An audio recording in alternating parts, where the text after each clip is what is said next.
Ration card ଧାରୀଙ୍କ ପାଇଁ ଖୁସି ଖବର। ଏପ୍ରିଲରେ ସେମାନେ 3 ଗୁଣା ଶସ୍ୟ ପାଇବେ। ଏକ ବଡ଼ ସରକାରୀ ଘୋଷଣା ଜାରି କରାଯାଇଛି। ଯଦି ଆପଣ ଜଣେ ରାସନ କାର୍ଡ ହିତାଧିକାରୀ, ତେବେ ଏହି ଭିଡ଼ିଓଟି ଆପଣମାନଙ୍କ ପାଇଁ ବହୁତ ଗୁରୁତ୍ୱପୂର୍ଣ୍ଣ ରହିଛି। ସରକାରଙ୍କ ତରଫରୁ ରାସନ କାର୍ଡରେ ବଡ଼ ଘୋଷଣା ଜାରି କରାଯାଇଛି। ଏପ୍ରିଲ ମାସରେ ଆପଣମାନେ 3 ଗୁଣା ରାସନ ସାମଗ୍ରୀ ପାଇବା ପାଇଁ ଯାଉଛନ୍ତି। କେଉଁ ରାସନ କାର୍ଡ ହିତାଧିକାରୀମାନଙ୍କୁ ଏପ୍ରିଲ ମାସରେ 3 ଗୁଣା ରାସନ ସାମଗ୍ରୀ ମିଳିବା ପାଇଁ ଯାଉଛି? ରାସନ କାର୍ଡରେ ଏପ୍ରିଲ ମାସରେ କାହିଁକି 3 ଗୁଣା ରାସନ ସାମଗ୍ରୀ ମିଳିବା ପାଇଁ ସରକାର ଘୋଷଣା କରିଛନ୍ତି? ଏହା ସହିତ ରାସନ କାର୍ଡ ଧାରୀମାନଙ୍କ ପାଇଁ କ'ଣ ରହିଛି ଖୁସି ଖବର? ସମ୍ପୂର୍ଣ୍ଣ ସୂଚନା ଏହି ଗୋଟିଏ ଭିଡ଼ିଓ ମାଧ୍ୟମରେ ମୁଁ ଆପଣମାନଙ୍କୁ ଗୋଟି ଗୋଟି କରି ଜଣେଇଦେବି। ସେଥିପାଇଁ ଆପଣମାନେ ଭିଡ଼ିଓଟିକୁ ବିନା ସ୍କିପ୍ରେ ଆଜ୍ଞା ଶେଷ ପର୍ଯ୍ୟନ୍ତ ଦେଖନ୍ତୁ, ଯାହାଫଳରେ ଆପଣ ଜାଣିପାରିବେ, ବୁଝିପାରିବେ। ତା ପୂର୍ବରୁ ଆପଣମାନଙ୍କୁ କହି ରଖିବି, ଚ୍ୟାନେଲରେ ଯଦି ନୂଆ କରି ଆପଣ ଭିଡ଼ିଓଟି ଦେଖୁଥାନ୍ତି, ତାହେଲେ ଭିଡ଼ିଓକୁ ଲାଇକ୍ କରି ଚ୍ୟାନେଲକୁ ସବସ୍କ୍ରାଇବ୍ କରି ପାଖରେ ଥିବା ବେଲ୍ ଆଇକନ୍କୁ କ୍ଲିକ୍ କରିଦିଅନ୍ତୁ। କାରଣ ସରକାରଙ୍କ ତରଫରୁ ଯେଉଁ ସବୁ ନୂଆ ସୂଚନା ଗୁଡ଼ିକ ଆସିବ ଏବଂ ସରକାରଙ୍କ ତରଫରୁ ଯେଉଁ ନୂଆ ଯୋଜନା ଗୁଡ଼ିକ ଆସିବ, ସେ ଯୋଜନା ଗୁଡ଼ିକର ସମ୍ପୂର୍ଣ୍ଣ ସୂଚନା ଏବଂ ଆବେଦନ ପ୍ରକ୍ରିୟା, ଦେଶ ବିଦେଶର ସମସ୍ତ ରାଜ୍ୟର ଗୁରୁତ୍ୱପୂର୍ଣ୍ଣ ସୂଚନା ଆପଣ ଏହି ଚ୍ୟାନେଲ ମାଧ୍ୟମରେ ସର୍ବପ୍ରଥମେ ପାଇପାରିବେ।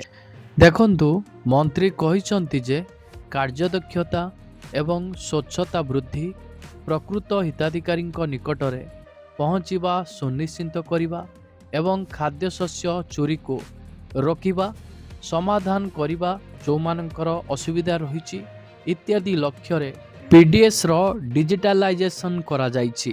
ଏପ୍ରିଲରେ ମାଗଣା ରାସନ, ଦାରିଦ୍ର୍ୟ ସୀମାରେଖା ତଳେ ଥିବା ଲୋକଙ୍କୁ ସରକାର ସହାୟତା ଯୋଗାଇବେ। ସରକାର ଖାଦ୍ୟଶସ୍ୟ ଥିବା ସମସ୍ତ ଲୋକଙ୍କୁ ମାଗଣା ରାସନ ଯୋଗାଇ ଦେଇଛନ୍ତି। ଏହି ସମୟରେ କେନ୍ଦ୍ର ସରକାର ନରେନ୍ଦ୍ର ମୋଦି ସରକାର ଘୋଷଣା କରିଛନ୍ତି ଯେ ଏପ୍ରିଲ ମାସ ପାଇଁ ଦେଶର ସମସ୍ତ ରାସନ କାର୍ଡ ଧାରକଙ୍କୁ 3 ଗୁଣା ଶସ୍ୟ ଯୋଗାଇ ଦିଆଯିବ। କେନ୍ଦ୍ର ସରକାରଙ୍କ ଖାଦ୍ୟ ଏବଂ ସାଧାରଣ ବଣ୍ଟନ ବିଭାଗ ଏହି ସୂଚନା ଦେଇଛନ୍ତି। ଦେଖନ୍ତୁ, ଆପଣଙ୍କ ମୋବାଇଲ ସ୍କ୍ରିନରେ ମୁଁ ଆପଣମାନଙ୍କୁ ଶୋ କରିଦେଇଛି, ଯାହା ସୋସିଆଲ ମିଡ଼ିଆ ପ୍ଲାଟଫର୍ମ ଏକ୍ସରେ ଲେଖାଯାଇଛି। ଏପ୍ରିଲରେ ସମସ୍ତ ହିତାଧିକାରୀ 3 ମାସ ଏକା ସାଙ୍ଗରେ ରାସନ ସାମଗ୍ରୀ ପାଇବା ପାଇଁ ଯାଉଛନ୍ତି। କହିବାକୁ ଗଲେ ଆପଣମାନଙ୍କର ଏପ୍ରିଲ, ମେ ଏବଂ ଜୁନ ଏହି 3 ମାସର ରାସନ ସାମଗ୍ରୀ ଆପଣମାନଙ୍କୁ ଏକା ସାଙ୍ଗରେ ମିଳିବା ପାଇଁ ଯାଉଛି। ସମସ୍ତ ହିତାଧିକାରୀ ନିର୍ଦ୍ଧାରିତ ସମୟରେ ସେମାନଙ୍କ ନିକଟତମ ରାସନ ଦୋକାନରୁ ସେମାନଙ୍କର ରାସନ ସଂଗ୍ରହ କରିପାରିବେ। ସରକାର ଏପର୍ଯ୍ୟନ୍ତ ଏହାର କୌଣସି ନିର୍ଦ୍ଦିଷ୍ଟ କାରଣ ପ୍ରଦାନ କରିନାହାନ୍ତି। 41 ଲକ୍ଷ ନକଲି ରାସନ କାର୍ଡ ମଧ୍ୟ ବାତିଲ କରାଯିବ, ଯାହା ସରକାରଙ୍କ ତରଫରୁ ବଡ଼ ଘୋଷଣା କରାଯାଇଛି। ରାସନ କାର୍ଡରେ ଯେଉଁ ନିୟମ ଗୁଡ଼ିକ ଲାଗୁ କରାଯାଇଛି ଏବଂ ଆପଣମାନଙ୍କର ଯୋଗ୍ୟତା ମାନଦଣ୍ଡ ଗୁଡ଼ିକ ରହିଛି, ଏହି ଯୋଗ୍ୟତା ମାନଦଣ୍ଡ ଭିତରେ ଯଦି ଆପଣମାନେ ରହିଛନ୍ତି, ତାହେଲେ ଆପଣମାନଙ୍କର ରାସନ କାର୍ଡ ସୁରକ୍ଷିତ ରହିବ। ଆପଣମାନଙ୍କର ରାସନ କାର୍ଡକୁ କାଟି ଦିଆଯିବ ନାହିଁ। ଯଦି ଆପଣମାନେ ଏହି ଯୋଗ୍ୟତା ମାନଦଣ୍ଡ ଭିତରୁ ନାହାନ୍ତି, ତାହେଲେ ଆପଣମାନଙ୍କର ରାସନ କାର୍ଡ ବାତିଲ କରିଦିଆଯିବ, ଯାହା ସରକାରଙ୍କ ତରଫରୁ ବଡ଼ ଘୋଷଣା କରାଯାଇଛି। ଏମିତି ବହୁତ ହିତାଧିକାରୀ ରହିଛନ୍ତି, ସେମାନେ ଯୋଗ୍ୟତା ନଥାଇ ମଧ୍ୟ ରାସନ କାର୍ଡ ହାତେଇଥିଲେ, ଯାହାଫଳରେ ସେମାନଙ୍କର ରାସନ କାର୍ଡକୁ ବର୍ତ୍ତମାନ ବନ୍ଦ କରିଦିଆଯିବ, ଯାହା ସରକାରଙ୍କ ତରଫରୁ ବର୍ତ୍ତମାନ ଘୋଷଣା କରାଯାଇଛି। ଏମିତିକା ଆପଣମାନଙ୍କର 41 ଲକ୍ଷ ନକଲି ରାସନ କାର୍ଡ ଧାରୀମାନଙ୍କୁ ଚିହ୍ନଟ କରାଯାଇଛି। ସେମାନଙ୍କର ରାସନ କାର୍ଡକୁ ବାତିଲ କରିଦିଆଯିବ। ଗତ ମଙ୍ଗଳବାର ଦିନ ପୂର୍ବରୁ ସରକାର ସଂସଦରେ କହିଥିଲେ ଯେ 2025 ମସିହାରେ 41.41 ଲକ୍ଷ ଅଯୋଗ୍ୟ ରାସନ କାର୍ଡ ଉଚ୍ଛେଦ କରାଯାଇଥିଲା। ଖାଦ୍ୟ ରାଷ୍ଟ୍ରମନ୍ତ୍ରୀ ରାଜ୍ୟସଭାରେ କହିଥିଲେ ଯେ ହରିୟାଣାରେ ସର୍ବାଧିକ ସଂଖ୍ୟକ ରାସନ କାର୍ଡ଼ ପ୍ରାୟ 13.43 ଲକ୍ଷ, ରାଜସ୍ଥାନରେ 6.05 ଲକ୍ଷ, ଉତ୍ତରପ୍ରଦେଶରେ 5.97 ଲକ୍ଷ, ପଶ୍ଚିମବଙ୍ଗରେ 3.74 ଲକ୍ଷ ଏବଂ ଆପଣମାନଙ୍କର ମଧ୍ୟପ୍ରଦେଶରେ 2.60 ଲକ୍ଷ ଏବଂ ଓଡ଼ିଶାରେ 2.37 ଲକ୍ଷ ଅଯୋଗ୍ୟ ରାସନ କାର୍ଡ଼କୁ ଉଚ୍ଛେଦ କରାଯାଇଥିଲା। ଏହି ପ୍ରଶ୍ନର ଲିଖିତ ଉତ୍ତରରେ ଅମ୍ବାନିଆ କହିଛନ୍ତି ଯେ ସାଧାରଣ ବଣ୍ଟନ ବ୍ୟବସ୍ଥା PDSରେ ପ୍ରଯୁକ୍ତି ବିଦ୍ୟାର ବ୍ୟବହାର ଫଳରେ ସମସ୍ତ ରାଜ୍ୟ ଏବଂ କେନ୍ଦ୍ରଶାସିତ ଅଞ୍ଚଳ ପ୍ରକୃତ ହିତାଧିକାରୀଙ୍କ ନିକଟରେ ପହଞ୍ଚାଇବା ସୁନିଶ୍ଚିତ କରିବା ପାଇଁ ଅଯୋଗ୍ୟ ରାସନ କାର୍ଡ଼ ଗୁଡ଼ିକକୁ ଉଚ୍ଛେଦ କରିବାରେ ସଫଳ ହୋଇଛନ୍ତି। ଦେଶରେ ଲକ୍ଷ ଲକ୍ଷ ରାସନ କାର୍ଡ଼ଧାରୀ ଅଛନ୍ତି, ଯେଉଁମାନେ ପ୍ରତି ମାସରେ ରାସନ କାର୍ଡ଼ ମାଧ୍ୟମରେ ରାସନ ସାମଗ୍ରୀ ପାଆନ୍ତି, କିନ୍ତୁ ଏହି ଏପ୍ରିଲ ମାସରେ ରାସନ କାର୍ଡ଼ଧାରୀ ଯଥେଷ୍ଟ ଆଶ୍ୱସ୍ତି ପାଇବା ପାଇଁ ଯାଉଛନ୍ତି।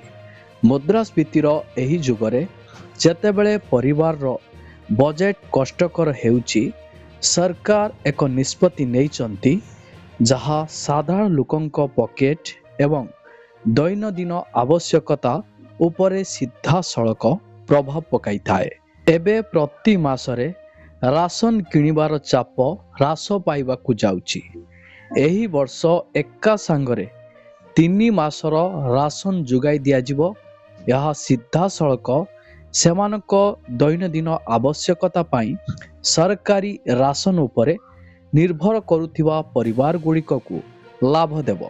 ଗୁରୁତ୍ୱପୂର୍ଣ୍ଣ କଥା ହେଉଛି ଯେ ଏହା ସମୟ ବଞ୍ଚାଇବ, ବାରମ୍ବାର ଧାଡ଼ିରେ ଠିଆ ହେବାର ଆବଶ୍ୟକତାକୁ ଦୂର କରିବ ଏବଂ ଦୂର ଦୂରାନ୍ତରେ ରହୁଥିବା ଲୋକଙ୍କୁ ଆଶ୍ୱସ୍ତି ଦେବ। ଆସନ୍ତୁ ଜାଣିବା ଏହି ସୁବିଧା ଆପଣମାନେ କିପରି ପାଇପାରିବେ। ଦେଖନ୍ତୁ, ଏହି ନୂତନ ସରକାରୀ ବ୍ୟବସ୍ଥା ଅନୁଯାୟୀ ଯୋଗ୍ୟ ରାସନ କାର୍ଡ଼ଧାରୀମାନେ ଏବେ ଏପ୍ରିଲ, ମେ ଏବଂ ଜୁନ 2024ର ଏକାଥରକେ ରାସନ ସାମଗ୍ରୀ ପାଇବେ। ଏହାର ଅର୍ଥ ହେଉଛି ପ୍ରତି ମାସରେ ରାସନ ଦୋକାନକୁ ଯିବାର ଆବଶ୍ୟକତା ରହିବ ନାହିଁ। ଯେଉଁମାନେ କାମଧନ୍ଦା କରୁଛନ୍ତି କିମ୍ବା ପ୍ରତି ମାସରେ ସମୟ ବଞ୍ଚାଇବା କଷ୍ଟକର ହେଉଛି, ସେମାନଙ୍କ ପାଇଁ ଏହି ନିଷ୍ପତ୍ତି ବହୁତ ଲାଭଦାୟକ ପ୍ରମାଣିତ ହେବ। ଏହା ରାସନ ବଣ୍ଟନକୁ ମଧ୍ୟ ସରଳ କରିବ ଏବଂ ଭିଡ଼ ହ୍ରାସ କରିବ। କେତେକ ସମୟରେ ବିଭିନ୍ନ କାରଣରୁ ଲୋକମାନେ ସେମାନଙ୍କର ମାସିକ ରାସନ ସଂଗ୍ରହ କରିପାରୁନାହାନ୍ତି। ତଥାପି ଏହି ବ୍ୟବସ୍ଥା ନିଶ୍ଚିତ କରିବ ଯେ ସମସ୍ତ ହିତାଧିକାରୀମାନେ ଏକ ସମୟରେ ସେମାନଙ୍କର ସମ୍ପୂର୍ଣ୍ଣ କୋଟା ପାଇବେ।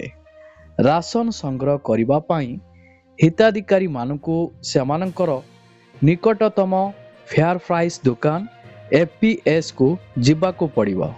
ସରକାରଙ୍କ ଦ୍ୱାରା ନିର୍ଦ୍ଦିଷ୍ଟ ତାରିଖ ଏବଂ ସମୟ ଅନୁସାରେ ରାସନ ବଣ୍ଟନ କରାଯିବ, ତେଣୁ ସମୟାନୁବର୍ତ୍ତୀ ହେବା ଗୁରୁତ୍ୱପୂର୍ଣ୍ଣ। ଯଦି ଆପଣ ଠିକ୍ ସମୟରେ ପହଞ୍ଚନ୍ତି, ତେବେ ଆପଣ ଅଧିକ ଅପେକ୍ଷା ନ କରି ଆପଣମାନଙ୍କର ରାସନ ପାଇପାରିବେ। ଅନେକ ସ୍ଥାନରେ ଡିଜିଟାଲ ସିଷ୍ଟମ ଏବଂ EPOS ମେସିନ୍ ମାଧ୍ୟମରେ ବଣ୍ଟନ କରାଯାଉଛି, ଯାହା ସ୍ୱଚ୍ଛତା ସୁନିଶ୍ଚିତ କରେ। କୌଣସି ସମସ୍ୟା ଏଡ଼ାଇବା ପାଇଁ ହିତାଧିକାରୀମାନେ ସେମାନଙ୍କର ରାସନ କାର୍ଡ଼ କିମ୍ବା ଆଧାର ବିବରଣୀ ନିଜ ପାଖରେ ରଖିବା ଉଚିତ, ଯାହାଫଳରେ ଆପଣମାନେ ସମସ୍ତ ପ୍ରକାର ଅସୁବିଧା ଏଡ଼ାଇ ପାରିବେ।